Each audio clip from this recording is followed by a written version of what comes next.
So now we're going to talk about the bathtub. I don't know what the lighting is. If the building crashed to the ground, Manhattan would have been flooded because that dike around the bathtub would have been ruptured. And all of the PATH train tunnels and subway tunnels are all connected underground, and they would all have been flooded. That didn't happen. Here are the towers before they built across the street. There was just water right there at the base of the towers. And the towers go well below the water table.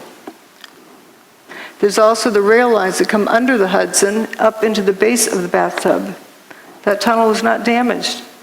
First, they were worried because they had water in the tunnel, but they had fire hoses on it, rainwater going in there. But once they pumped it out, it stayed dry.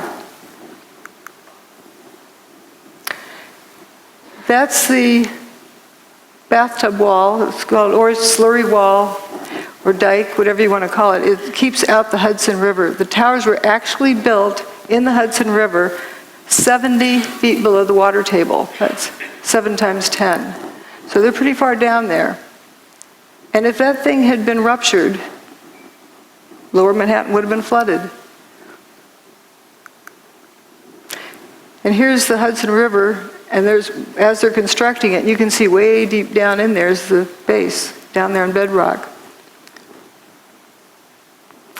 The PATH trains from the Jersey side used to come up through here and back out, but they rerouted them to turn around in the new big bathtub.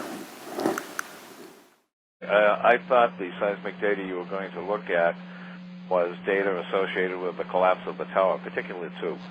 Yes. Oh, yes. We did look. Obviously, we've looked at all of the seismic signals. The main focus of that was to establish the timing of the various events, and if any, again, using it also to see if there were any events that we could not explain other than it being the collapse of the towers and the World Trade Center 7.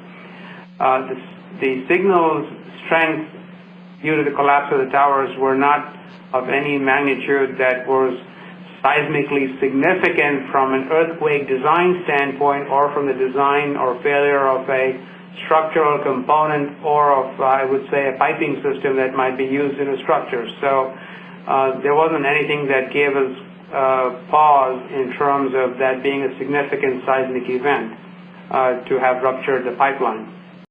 This was a meeting that NIST had to determine what happened to Building 7. So they're wondering if there's any pipelines that went through the bathtub over to Building 7. And he said it wasn't seismically significant enough to have ruptured a pipeline to cause any damage. You have 2 buildings, 500,000 tons each, slamming to the ground, and it's not a seismically significant event. And the bathtub's fine at the end of the day.